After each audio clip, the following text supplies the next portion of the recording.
Bumangga sa mga concrete barrier at tumagilid ang isang closed van sa EDSA San Juan.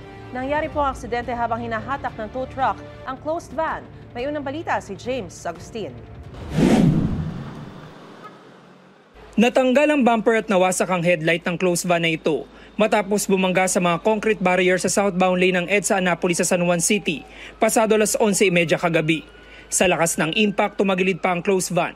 Hatak-hatak ng tow truck ang closed van na mangyari ang aksidente. Bigla nag-lock ang manubela kaya tumama dito sa gilid ng mga barrier. Hindi na namin na maawat sa bigat din.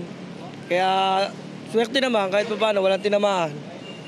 Hindi naman kumalas sa tow truck? Hindi naman sir, nandiyan naman yung tow bar. Talagang nag-lock ang manubela. Kwento ng driver ng closed van, magde-deliver sila ng dry goods na magkaproblema ang makina. Tumirik daw sila sa EDSA Balintawak kahapon ng hapon. Pero gabi na nang dumating ang tow truck. Ito pong truck namin nag-overheat. Kaya tumawag kami ng yung amo namin tumawag ng tow truck para hilahin pabalik sa garahe namin. Pagka dating po namin dito, ayun na, biglang may kumalampag. Ayun, pagka-atin namin na, tumaob naman na siya. Mahigit sa 5 concrete barrier na bangga ng closed van. Pasado alauna na madaling araw na maitayo ang tumagilid na sasakyan.